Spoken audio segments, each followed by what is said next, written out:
His peace is amazing. His peace is amazing.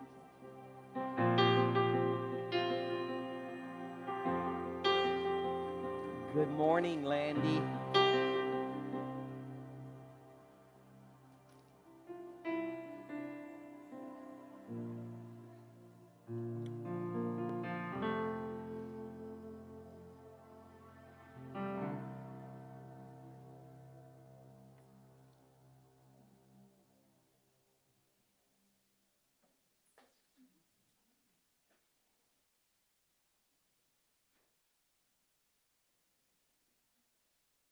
Well, the holidays are here. I thank everyone who was Amanda and everybody involved in the Christmas party. Thank you for, I heard it was an excellent job and team effort, so I appreciate that process.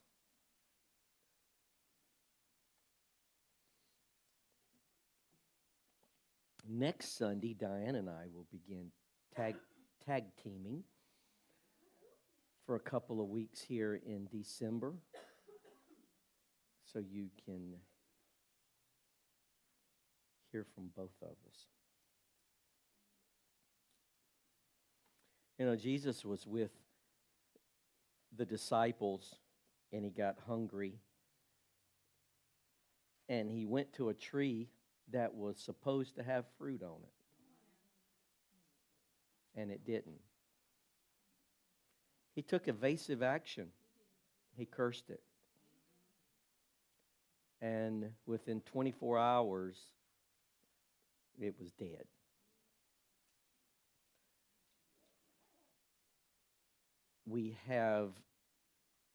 It was a beautiful tree, full of leaves, maybe provided shade. Maybe it was on the corner of a crossroad that provided landmarks. Maybe it was a marker. I do not know. But the issue was not how it looked, it was what it produced. And the issue with the church and with us as individuals, it's not how we look or how we sound. It's what we can produce. If you have acres and acres of beautiful green, lush corn, but no ears on the stalk,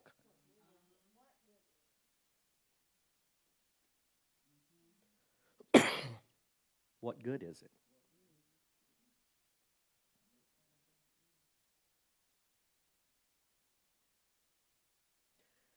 So in December of 2025, I am at a wonderful place personally, but I am heavy with conditions and fruitfulness. I have a concern for our nation. I have a concern for the American church. Those are two areas. The church is my wheelhouse, and America is where I live. And here is an illusion. A president cannot fix America. That's the reason why you get the back and forth where you vote for someone, and if they don't change it within a week, midterms, you're voting someone else in. And then that lame duck's a president, and then the next 2 years, they didn't do anything. So we're running from location to location, and the person that can promise us the most or has the best message, we vote for. This isn't political. This is just in life. I do believe you can get reprieves, and I do believe you can get, it's kind of like when you're running or you're doing something, and you can tell you need to get your second breath. and you just can't get it at that moment, but then you get that good deep breath, and it's like, whew, man, you're good to go. See, presidents and congressmen and senate can give you a breath, but the tension and the pressure is going to build back up.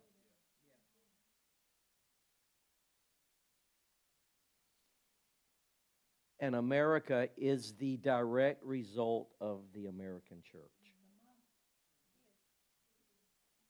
It is the direct. I am the blame. I am. I'm not saying you are, I am. Because we are clearly taught that we are to be salt and light. And salt is to prevent, stop, or to cause the decay to stop. You can stop decay by salt. And you can use light, especially ultraviolet light, that destroys viruses and germs. So we have a twofold to be light and salt. To save our families, to preserve our country, and that has not occurred. You have to ask yourself questions. Why these things occur. So my teaching, my training, my modeling. See, I have modeled. Let me just tie this in. I'm not trying to tie everything in at one sitting here. I was talking with Miss Chalet. They came out not with a study, not with research, with facts. The Department of Education. 30% of graduating seniors have a reading proficiency. That means only 30% out of, let's just break it down simple, out of 100 students graduating at the 12th grade, only 30% can read proficiently.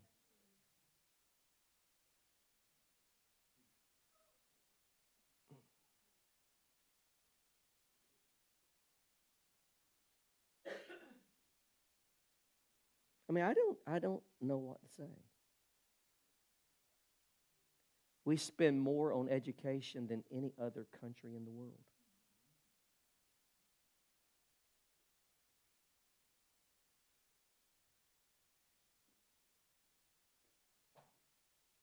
%.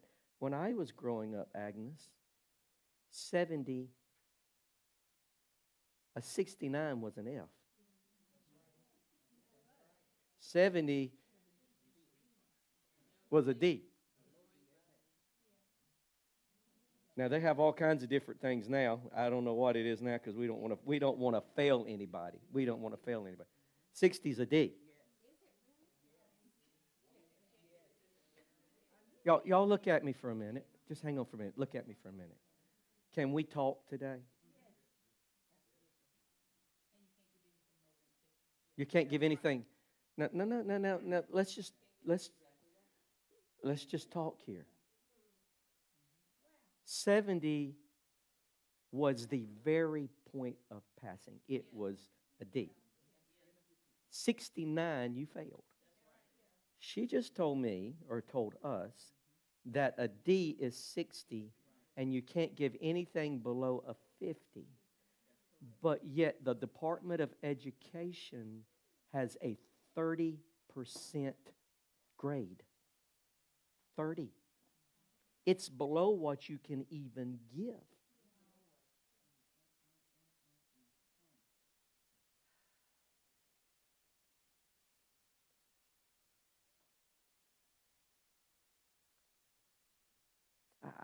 I'm speechless.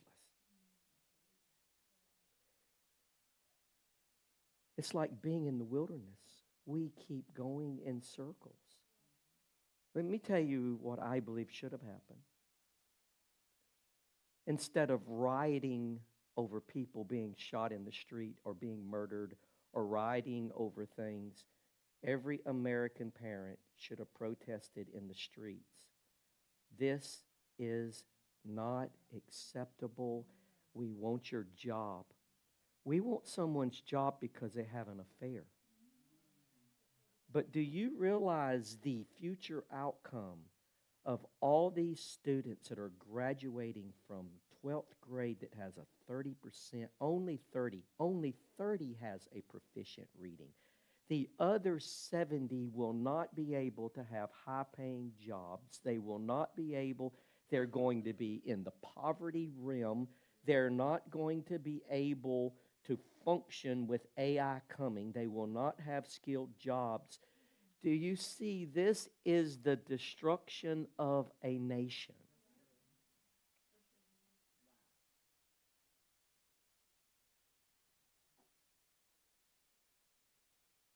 It's the destruction of a nation.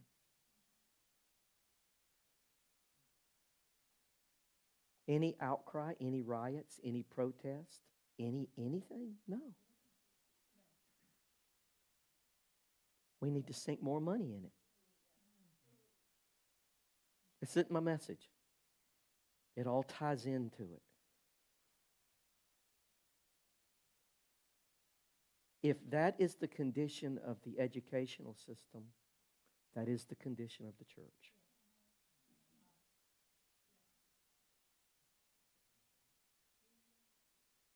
I would say the church has a lower Christ-like proficiency than 30%.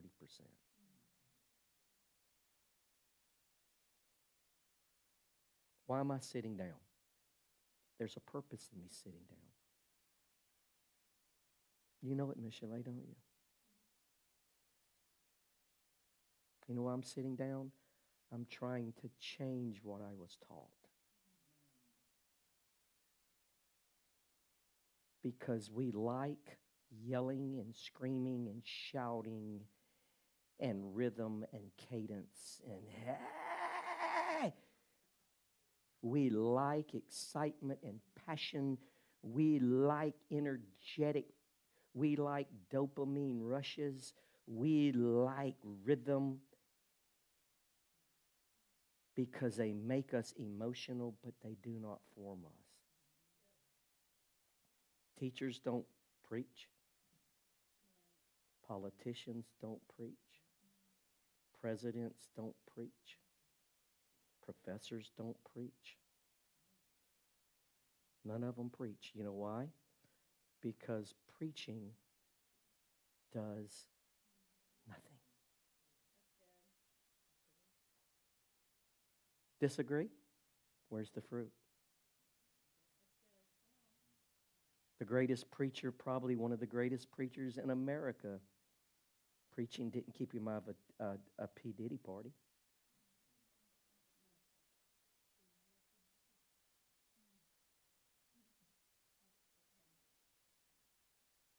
What are you saying? I'm probably anti-preaching because it is so broken. We stand for a moment. I know how to get you excited. That's about me needing your validation. Because when you stand and shout in, you're saying, look at me. But when you leave out of here, it's like an energy drink. You crash.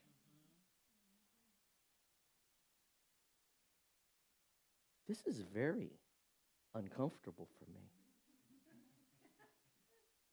because I have been trained and conditioned and to read your responses. And when I tap into the rhythm where you like it, then I stay here because we're feeding each other.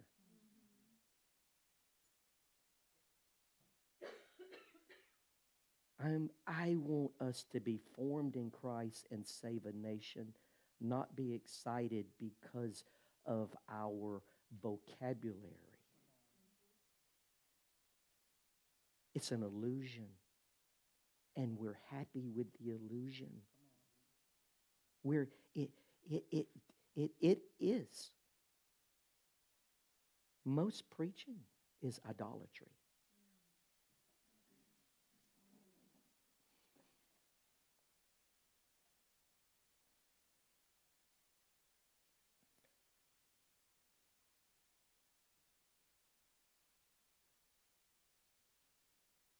So the title of today's message ties into this: when God feels close on Sunday but far away on Tuesday.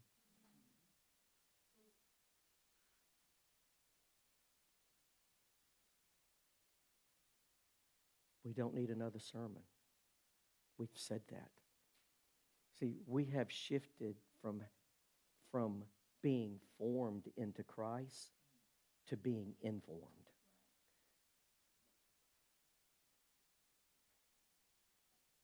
I'm in a very challenging place because I've learned something. I've been doing a lot of writing on me. Sounds narcissistic, but trust me, it's not. This is what I realized about me. I can overwhelm you with content and bullets, revelation bullets. But I give you so much information that you're not able to absorb it. And when you cannot absorb it and live it, you lose it. So I have given because I needed you to know that I'm credible. I need you to know I'm credible.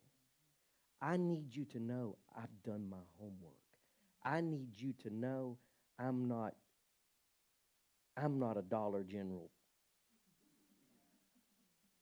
Sermon Central preacher. So I give you an automatic AR-15 50 magazine that I load you with revelation knowledge. Listen to me, listen to me, listen to me, listen to me. Because now we are addicted to that's a good word versus that's changing me. So what'd you think of Sunday? That was a good word. Oh. Was it, y'all gonna have to, I'm going in and out of my chair. But she said a good point. She said a good point. The word can be good, but did it change you? See, that's why she's going to help tag team with me. And I've come to realize I have given so much information. Listen to me. Listen, this is good. This is going to help us, Greg. I've given so much information and content that's been, a lot of it you've never heard taught anywhere, honestly. It's concepts and teaching. That it's so overwhelming you can't absorb it. So what that does is I can't live this, so you start living individual. I'm just going to live the best I can for God. See, God's never asked you, listen to me again. It is not scriptural for us all to be living individual walks with God. We're supposed to be one church, one mind, and one cord, and we're all growing together. I am part of creating this, and then our culture is so information driven. We have so much information because of the internet and every podcast and audible books and everything that now all we do is talk information, but there's no transformation in our lives. So I have inundated us because I need you to know I'm credible. So I give more and more information to make me more credible. So you can't deny my credibility, but you have so much stuff coming at you when you walk out. Where do I start? I'm just going to do my own thing. And that is the illusion that when churches begin to everybody to live their individual life, that is the breakdown and the failure of the church, of demising. God never asked you to live this where Richard's doing his own thing, and Shakima's doing her own thing, and Bree's doing her own thing. A house divided cannot stand. And this is all the illusion and the breakdown of our culture and America. It's called drift. And that is my word for 2026, personal drift. You ever feel stuck? I feel stuck. Sometimes you're stuck, but you don't know how to name it or articulate the emptiness you feel. For some, you may feel exhaustion, or you may have these spiritual numb spots. You may be tired. You may have hunger for something real and deep. You just can't identify what's going on. That's the way I am about the church and about America. My mind cannot comprehend what's going on. I just can't comprehend it. It does not make sense to me.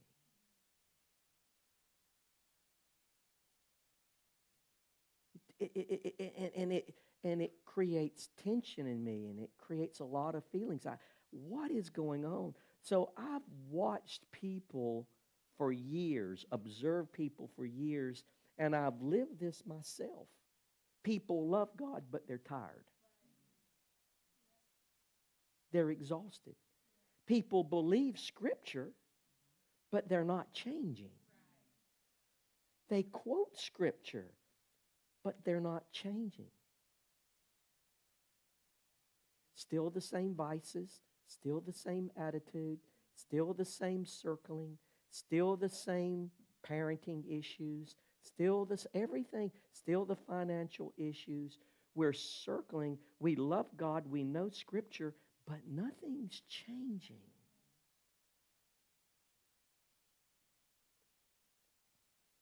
People show up, but there's no traction. People know what should be happening,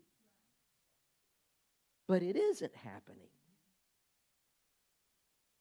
People pray, but the shift never seems to take root. I shared this story, and I'll share it with you again. My dad's sister, her name was Nita. That's a country name from South Carolina, Nita. And his name was Briggs. It was Briggs and Nita Bodiford.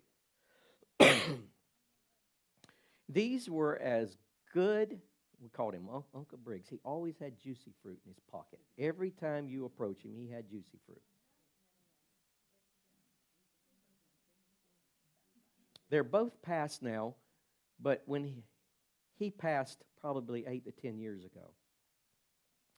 These were two of, more than me, two of the most, I would call, great American Christians of anyone I would know. Never smoked, never drank, never used profanity of any kind. Moral, conservative, married 50, 60 years. They never had children. I mean, my wife could help me. Just sweet, loving, Southern couple. At church every Sunday, they were Methodist.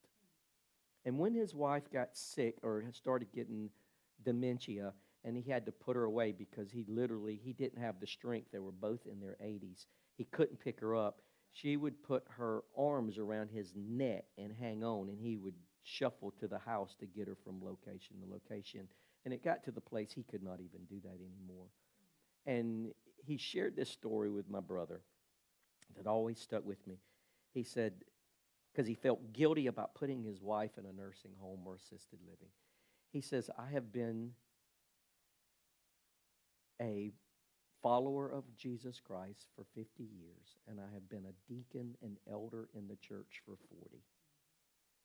He said, I can say that I've never heard God's voice. And he said, I've never had a prayer answered. But I love God. That is sad. Because today, I don't know how many of us, if we were to ask Rania and Roman and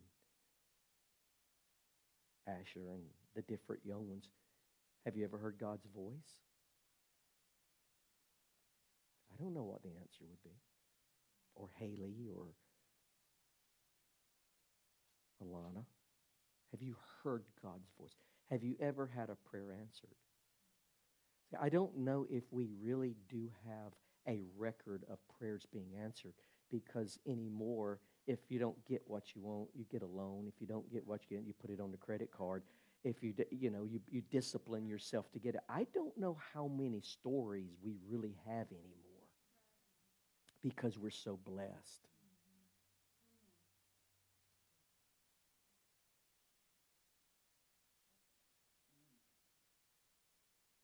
But if your children, you will give them flashcards and teach them how to know math and how to know reading and how to that.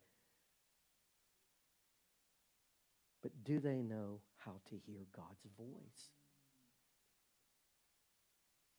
How do you know where to go when you can't hear his voice or identify his voice?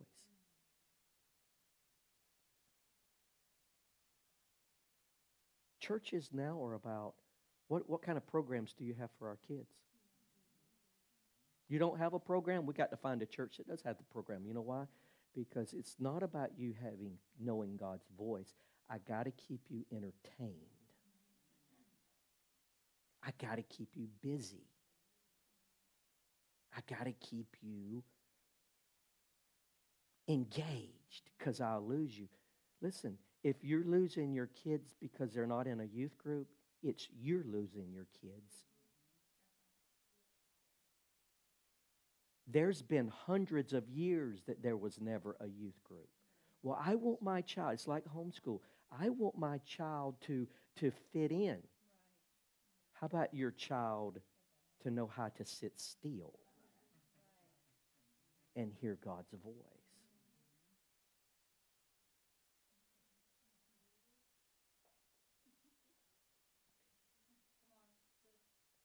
I don't know how many people actually can sit down and tell you, I hear God's voice, and can legitimately prove it's God's voice, because we just everything is muddy water now.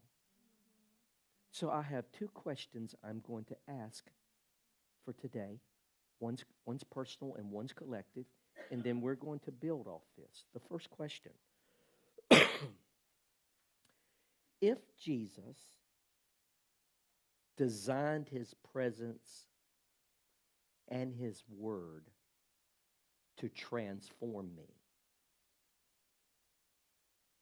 why does it feel like I'm spinning my wheels with barely any change? If Jesus designed his presence and word to transform me, why does it feel like I'm spinning my wheels with barely any real change?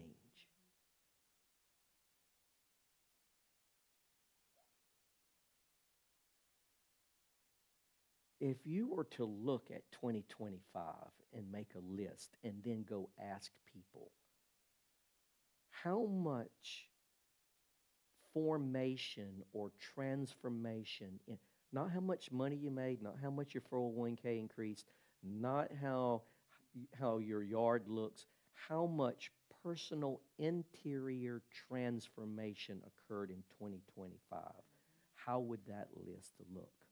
Here's what people say: it is what it is. No, it is not. It is not is what it is.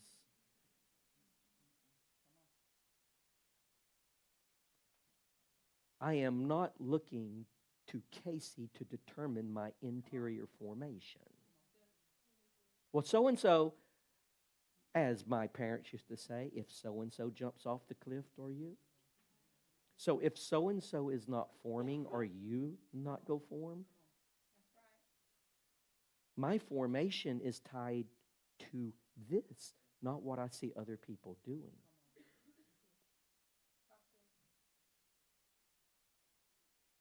What is the fruit of my formation?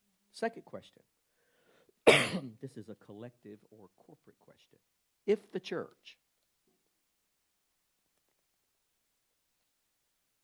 is supposed to form Christ in us,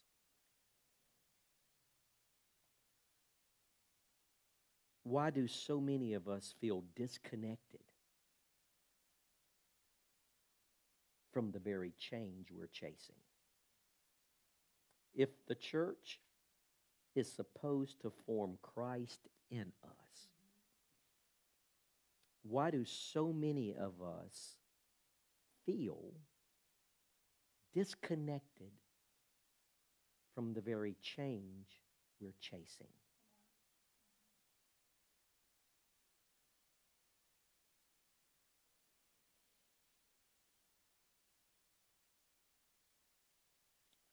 See, I believe that people, I know I do at times, we feel guilty asking the question or stating that the church isn't forming us. We don't want to, I mean, if you look at that in education, I mean, we have teachers of the years in here and all this. I mean, to state that your school system, your system that you're working for, has a 30% success rate. We don't want to, we're part of this.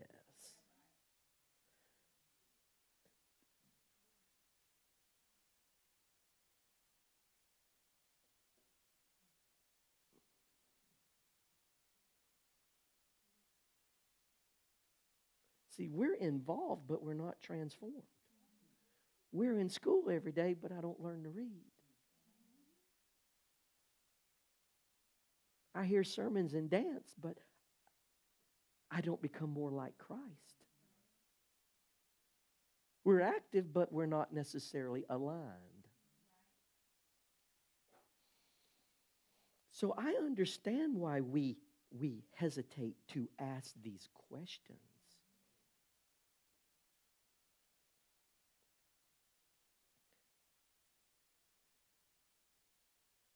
I am heavily burdened and saddened and moved by my nation and by the church. I feel super because we see it all, but then when we look individually, what are you individually? Whatever you think of America, what are you actually doing to make any change in America? You can know all about the founding fathers. You can read every history book. You can be able to recite the Constitution. You can know the Bill of Rights. That doesn't change America at all. That's information.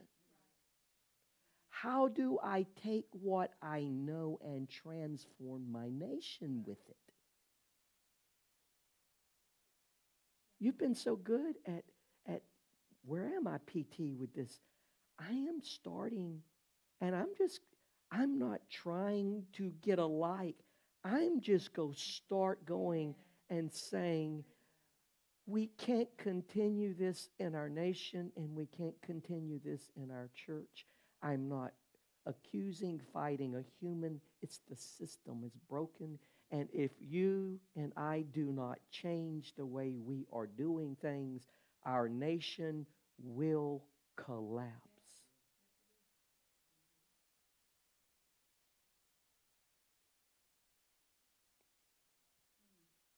Why don't we ask these questions, or why don't we say these things about, and I'm just using the Department of Education, it's every department in America, but it's because we're fear of sounding ungrateful. We're fear of looking spiritually weak, or we're fear of being judged. We're fear of disappointing our leaders. We're fear of admitting I'm here, but I'm stuck.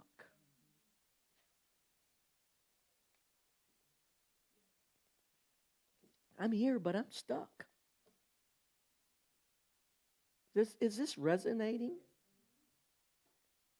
I don't want to preach this, and I'm okay with no high energy in here. Because the high energy is not going to transform you or change you. It's you absorbing what I'm saying and saying, how do I make a change in my life? See, the mechanics of being stuck are universal.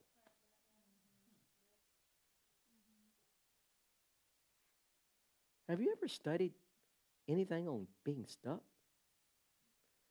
The mechanics of being stuck are universal. The physics are the same. Here's a definition of stuck. When energy or force is being applied, but position is not changing.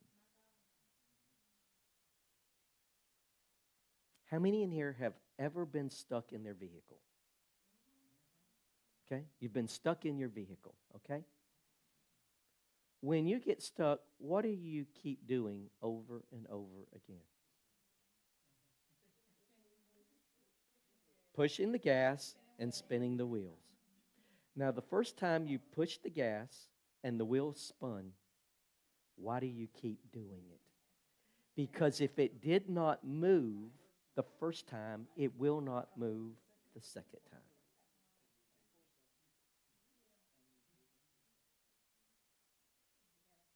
See, I want to admit to you that I have been stuck in every area of my life. In personal development, in leadership, in business, in my marriage, every area of my life,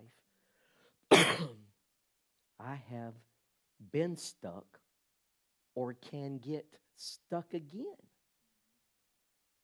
Your church can get stuck. Your nation can get stuck. Your relationships, your friendships can get stuck.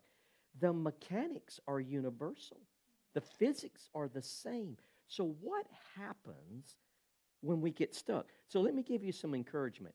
Don't frame stuck as failure. Don't frame being stuck as failure, but as conditions that robbed you of traction.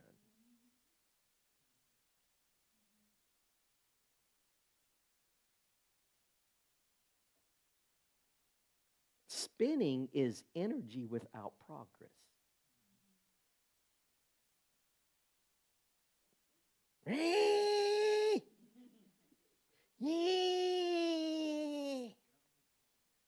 Get out, walk around the car, get back in. What just happened? You walked around the car, and we'll do this 2, 3, 4, 5, 6, 7, 8, 9, 10 times.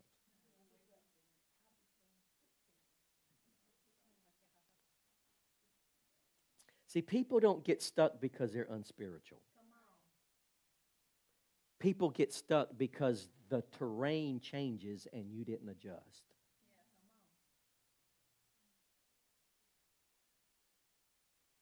See, if you are moving or you are driving, the terrain is always changing. The road surface changes.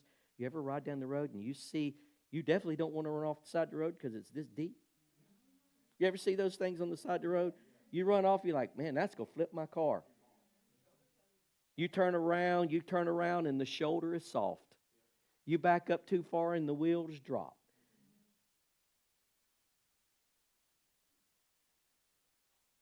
There's a website or a Facebook about Freedom Park or whatever, and it always shows all these people getting stuck at Carolina Beach. Okay? We're not going to talk about them, but we'll talk about that. But see, your terrain is going to change in leadership, in marriage, in family, in raising your kids. Your terrain is going to change. Your terrain with Shane right now is one thing, but when he gets 13, the terrain changed. And if you try to parent Shane at 13 with a two-wheel drive at 8, see, you may need a two-wheel drive at 8. you're going to need a four-wheel drive at 13. If you don't understand how to make the adjustments to your terrain, you will get stuck. If you don't know how to make the adjustments to your leadership, to what's going on, you will get stuck. It's inevitable you will get stuck because you have to make adjustments. See, spinning creates the illusion that you're in control.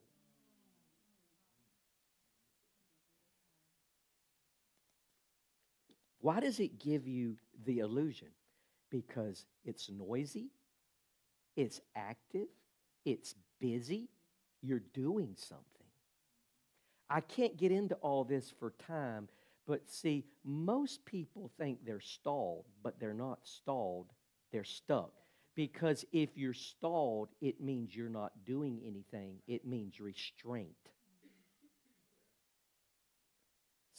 Stuck, there's no restraint. If you knew you were stalled, you wouldn't spin your tires anymore. But when you keep spinning your tires, there's no restraint because you're hoping if I do this one more time. That might be that old insanity issue.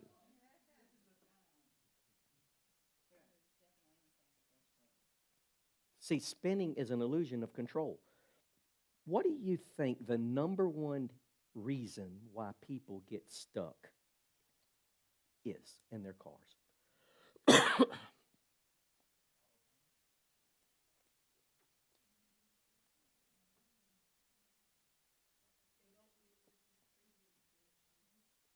The number one reason that people get stuck in their vehicle is wrong tire pressure. If you have a tire, the more pressure, the more air you put in that tire, the more the tread raises up, the less traction you have. When you go to the beach, either you have the right tires, but if you know a little bit about 4x4ing, you lower your tire pressure to cause the tire to flatten out because more space is covered and you get more traction. The air pressure that runs on the highway will not run in the beach sand. The number one reason that people get stuck is because they have high pressure leadership. They have high pressure relationships. See, people get stuck when they carry more than their mind has been created to handle. When you move into leadership and you're inadequately trained, you will get stuck because you are carrying a load you're not equipped to carry. When you get into a relationship and that relationship is not what you have been created, that's why marriages fall apart. The sex is good, but I haven't been created to talk. I haven't been created to communicate. I haven't been created to walk in forgiveness. I haven't been created not to have drama in my life. So we go into places with pressure without having traction, and when you lose traction, you spin. See, here's pressure. Pretending everything's fine. Managing your image. Suppressing questions. Spiritual exhaustion you don't talk about. See, when pressure rises, emotionally, mentally, in a car. Remember, universal law is the same for getting stuck. When pressure rises in your life, traction slips. When pressure rises, traction slips. See, the problem isn't faith failing, it's the overload inside you. The problem isn't faith failing, It's the overload inside of you. And see, we've been trained. Let me tell you how we've been trained. We're trained we tell people, add more effort when you're confused. Add more activity when it's unclear. Add pressure when you're afraid. Add volume when you're stuck. They spin harder. You just need to do something. I just got to get out of this. I can't stay here. So you're just trying to do things, more effort, more performance, more of that. The key to getting unstuck is reduce pressure.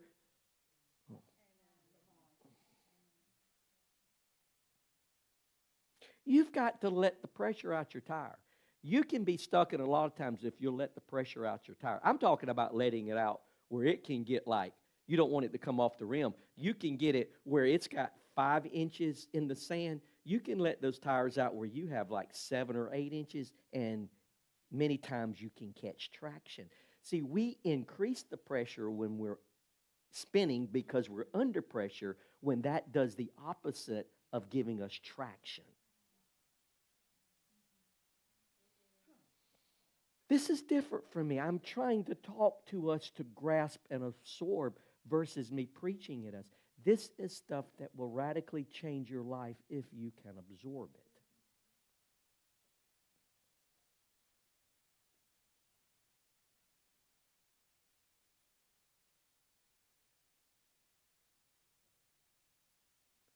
This is how people mislabel stuck from stall. People say, I'm just stalled. I'm waiting on God. It's just not the right season. I'm being patient. I'm resting. No, you're stuck. Those are excuses, and you put stall on it because stall sounds better than stuck. But if you're not getting forward progress is the indicator that you're moving. If you're not getting progress, you're not getting results, you're not getting fruitfulness, you're stuck. And we don't like to admit we're stuck, especially in areas. I don't want to tell anybody my business is stuck. I don't want to tell anybody my marriage is stuck. I don't want to tell anybody my growth is stuck. The second thing that causes people to get stuck and stay stuck, they have no winch and no tow point, so nobody's there to pull them out. People don't get stuck because they're weak. People get stuck because they're alone. No community, no honest relationships, no shared life. Isolation is the enemy to traction. No one there to say, hook up and I'll help you get out. We got to get out by ourselves.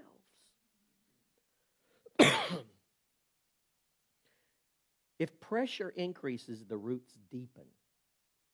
Soil is healthy. If pressure increases and spin begins, soil was shallow. See, the scripture talks about 4 soils. So let me show you what formation looks like. Let's read Acts 4:31 through 34. Do you have that, Jada? Oh, the Mirror Study Bible. After they prayed, this is Acts chapter 4. This is the beginning of the first church. This is what formation looked like. Formation is a key word. After they prayed, the place shook. They were filled with the Holy Spirit. They spoke God's word with bold confidence. They shared everything. They were of one heart and one mind. The apostles testified with great power, and great grace rested on all of them. There were no needy people among them because people gave, shared, and cared for each other. What I notice in this is you do not see or find the word try. They did not try to be generous. They did not try to be bold. They did not try to share lives.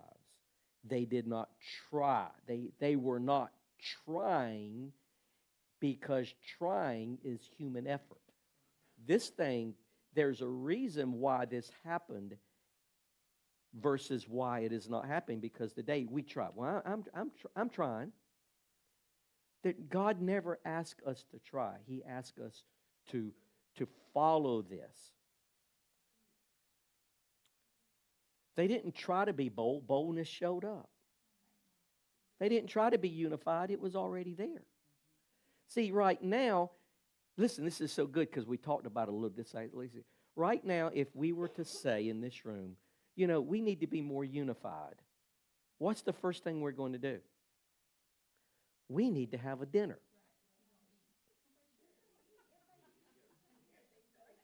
We need to have food. We want to put behavior in place to create unity, and unity doesn't come from activities and behavior. It comes from shared life. And that's what religion does. Well, we need to do something to create activity. So we come up with all these ideas and plans. Not that they're bad, not that they're wrong, but they're missing the point, because that you're trying by effort to create something that should come by natural causes of relationship. If my relationship with Richard is formed, I don't have to try to be connected with him. We're going to be connected automatically. So we try to force all of these programs and activity to keep us together, when that is not how it occurred in the book of Acts. And you can have 40 dinners and 40 luncheons and 40 whatever and still remain stuck in the same shallow position you're in, because that is not biblical concepts of what forms us. The glue that God is talking about is our shared life. See, we're trying to get unity, or we're trying to get connected. What is that doing? We're trying to achieve something. See, we're not trying to achieve something, because when you try to achieve something, then you're trying to reward activity. This comes out of a natural love of what we all love. What do we all love? Heather ran a half a marathon. How many runners that love running in here, raise your hand? Well, of course, Josh. Besides Josh. Nobody in here wants to run. And we ain't. She loves it. So you can't force people to want to be part of running. That is fine to run, but you can't force this. So what we have just our runners get together. And just our podcasters, influencers get together. And just our teachers get together. See, this is compartmentalized. This is not how it works. Running is not why we're here. I don't go to church because I care nothing about running. I don't care. So I'm not going to church for running. I'm not going to church for jobs. I'm not going. The central why we go to church is Christ. We all have this in common. So this is what unifies us, not our interest. So we don't know how to unify around Christ, so we unify around interest. And that continues to drift us into selfishness.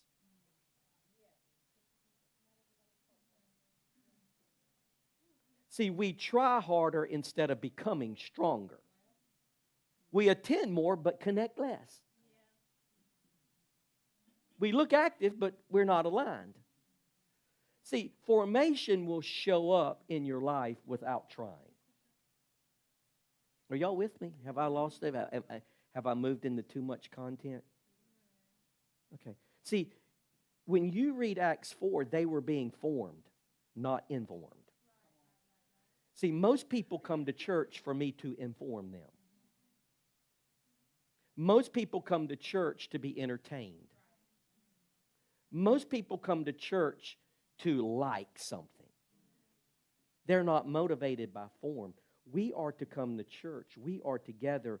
Our conversation should be centered around Christ. Not saying that it's everything, but if we get together, I'm just saying, just like the dinner we had or the Christmas party, not that nothing is wrong. I would say out of the 100% of conversation, I bet 1 or 2% never brought up Christ and what Christ is in my life. Not that that is wrong. It's Christ is not our center. Christ is not my center. I mean, we've had people to come through here and say, I'm going to this church because of networking. I'm going to this church because of this. That is not, you're not looking for Christ to form me I'm looking for a church that looks like Christ, talks like Christ, and is influenced like Christ, that affects the Christ. We go to a church because it's interest. Where's my kids? I need a place for my kids. I need a place for my divorce care. I need a place for my addiction. I need a place, all interest. They just don't offer enough for me. We're not supposed to offer. Christ is everything.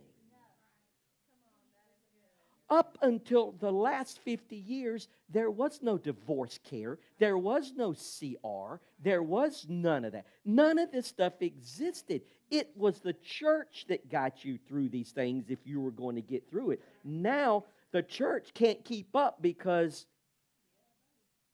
let me stand for a minute. Because I need to preface this because I am going to do a teaching within the next 3 weeks on this. I am going to do a teaching. I study AI. I study it. I know a lot about AI. Probably more than anyone in this room. I know AI. I study it. Let me tell you, AI is going to completely wipe the church out. It's coming. Because you can go to AI and you can get a better answer that I can give you. Because it has every commentary, it has everything that's ever been written, every sermon, everything on the internet, and it has it collapsed right there. And it can tell you exactly the answer that your pastor. AI will be a future religion.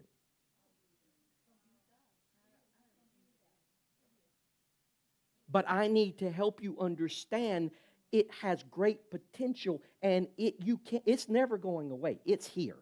But you need to know how to navigate this because it is here and it is very valuable, but it is smarter than any preacher from Duke or Wake or Campbell or any college. It is smarter than any person existing.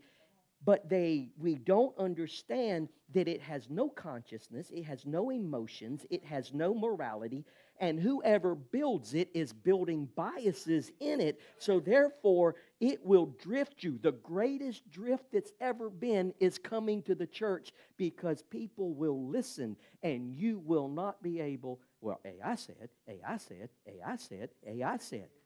Now, I am telling you, now we haven't got the first power plant, and I don't want a rabbit trail here. But I am telling you, within 2 to 5 years, the casual, non-existent, these flimsy churches, they're going to be wiped out. The final blow. COVID did not send a blow. COVID brought exposure to the cracks in the system. AI is going to put a blow on the church. But it can't put a blow on what Acts is, where we share life and we have a connection. If you are information driven, AI will be your thing. If you need connection, it will give you spirituality or morality without relationship.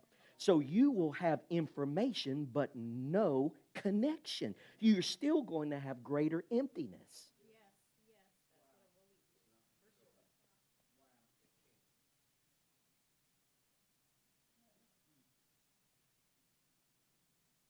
We haven't even seen. We had the printing press, big deal. We had the Enlightenment, it changed stuff. We had the Industrial Revolution. That was big. It rattled America. AI is not that. AI is going to rattle every domain, all 5 domains. It's greater than the Industrial Revolution. It's greater than any medical breakthrough. It's greater than the Enlightenment. It is so big, it has taken all of history and collapsed it right here. What? It's taken us 2,000 to 3,000 years to get in knowledge. It has it right here. And if you're not rooted and grounded, it will give you an illusion and take you down a path you don't want to go. But I'm excited about it because that puts me in a great place because I'm operating what AI can't give you. It can't give you agape. It can't give you connection. It can't give you the relationship with Christ. But I have to be formed in Christ before I can give you what you need.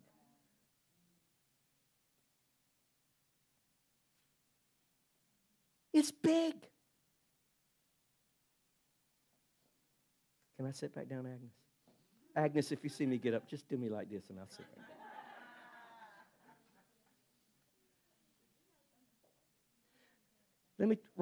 I'm not telling you to write this down. Just remember this about Acts 4. See, Acts 4 doesn't give us a better church model.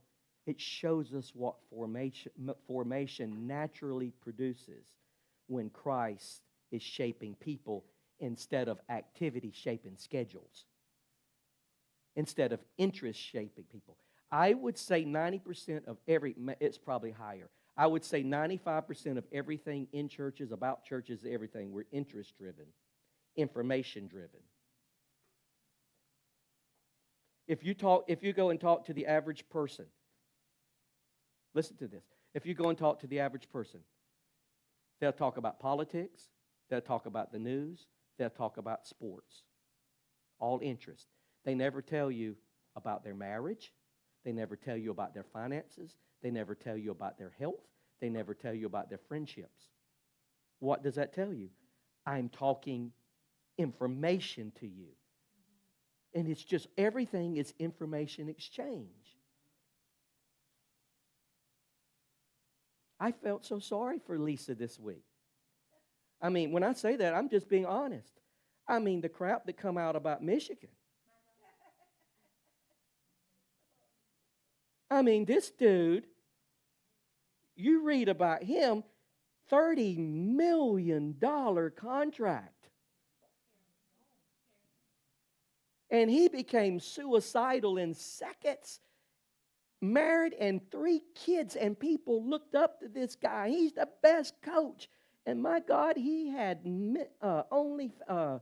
I mean, this dude had a deep. Been to P. Diddy parties. I mean, deep.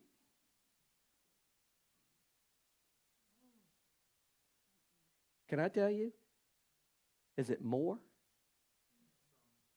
More has more credibility than I do.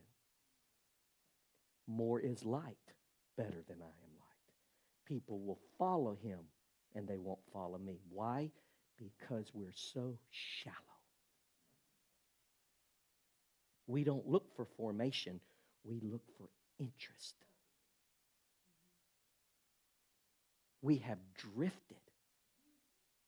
I mean, this guy will probably never get another job. I don't know what he's going to do. What is his wife going to do? What is his children going to do? So see, interest is shaping us, and schedules are shaping us, but not people.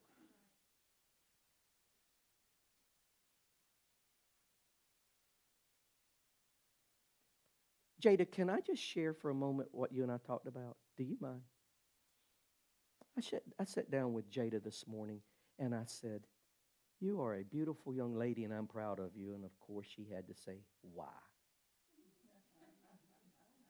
That's a great question. You just don't get to say it. And I told her why. because I've watched her grow up.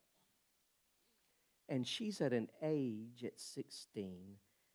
She has not had a second parent in her home. She's had a wonderful mother, but she's not had a dad in her home. And she is grown up in this church. And I just told her, I said, you know what? You don't have to be a strong black woman. And you don't have to be a strong white woman. And you don't have to be this or that. I want to, if you will allow me, I'm offering one day a week on your time, your questions. Just try it. If you don't want to do it again, just let me know. Any way I can help you navigate life, because she has, with all that's going on politically and all that's going on in schools and all that's going on in our culture, I just want to help you navigate it. See, listen to me. Listen to me. We come to church, but we never sit down with other people and help them navigate life.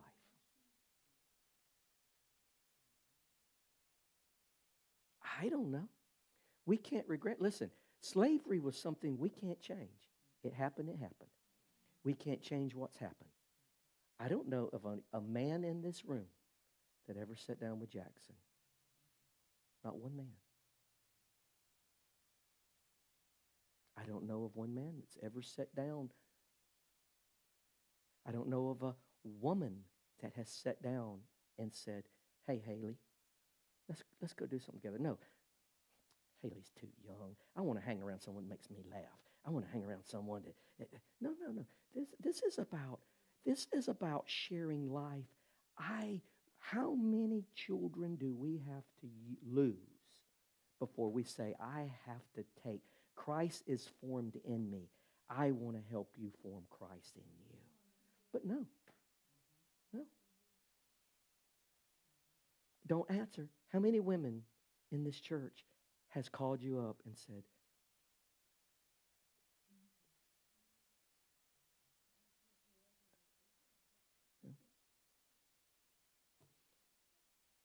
see, we're so on our individual. It's about me. It's about me. It's about me.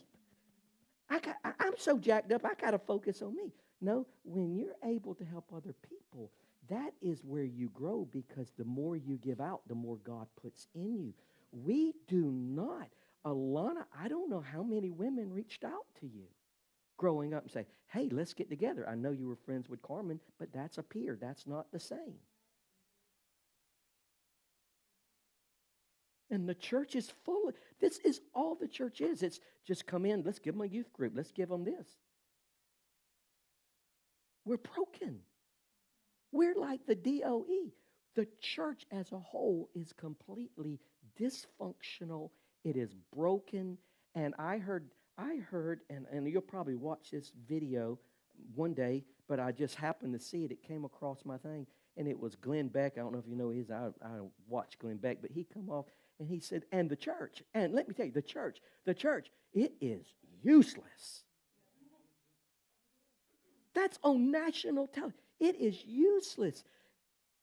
It's useless. It is a broken system. And if you're not careful, in this room right here, you will try to defend it and prop it up and say, well, I don't think you're exactly, show me the fruit on the tree.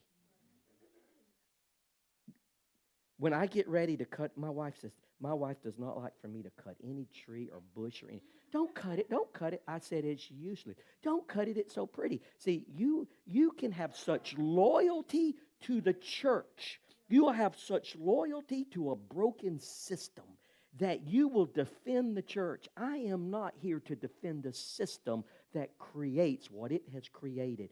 I will not defend the DOE. Can I tell you, if I was an attorney general or whatever, I would file a lawsuit. It is criminal, and someone should go to jail. I'm not saying you, but someone should go to jail for spending trillions of dollars, and our education system can't get 30 people out of 100 to read. Yes, I would lock you up.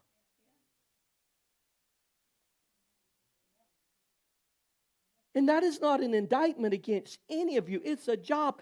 But we think this is okay. It is not okay. Our America is being destroyed. I don't know. I believe in God. I'm an optimist. But if the church doesn't rise up, we will experience what they experience, persecution and struggles that's going to be unimaginable. It is headed that way. So it's 12 o'clock.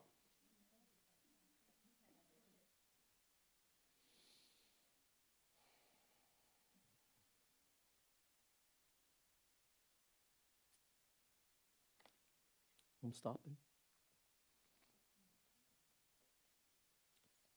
Feedback. I don't need your feedback as an attaboy. Questions you may have, thoughts you may have. This is about formation of where things are missing. I get you. I have not forgotten you. And I've talked to my wife. And I need you to push me harder. I am not a social media person. I don't creep, crawl, or any of that. I'm not a creepy crawler. I have no desire to go in there and get in front of that TV. That's what this chair is for, new chair. I'm just going to start, and I'm starting here within the next week. I am just starting because two things. I have a twofold mandate. It's the church, not the religious system. It's the church, and two, it's America. Drift has occurred in both. Drift is so important. How did America get to where it is today? It's not politicians. The Constitution is the Bible of America. We have drifted, reinterpreted, redefined, and we are here, and we have drifted from where the Constitution is, and we're way over here. The church has drifted from Acts chapter 4 and the New Testament church and what Christ said to way over here. We have drifted. And in order to stop the drift, you can't complain, you can't criticize, you can't beat up. You have to begin to point. I remember when we lived at Surf City, I was out in the water and the waves were coming because I was invincible in my 30s. And the waves were coming and I would be like, bam, and I would run in the waves like I was really doing something, just slamming against the waves. And it was and Diane was out here like this, and I thought she was like, boy, he is just tearing those waves up, right? And she kept doing me like this, and I thought she was encouraging me and all this. And she came out, and we finally where I could, because you can't hear anything, because I think there was a nor'easter going on. I was out there in the middle of crazy waves. And she come in. She says, I was trying to get your attention because in the wave there was a shark. See, what I'm trying to tell you, there's a shark in the wave.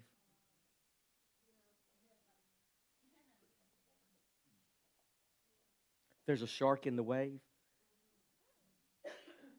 Get out the water.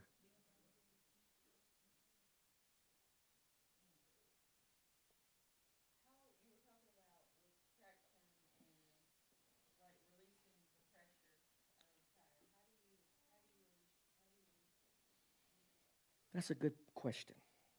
And I can't give you the answer. And the reason why I can't give you the answer, because we're jumping to the answer instead of the process. And if you get the answer, you won't go through the process. And see, the process has to be part of it, because just not working through it, you see, pressure is what reveals what's in you.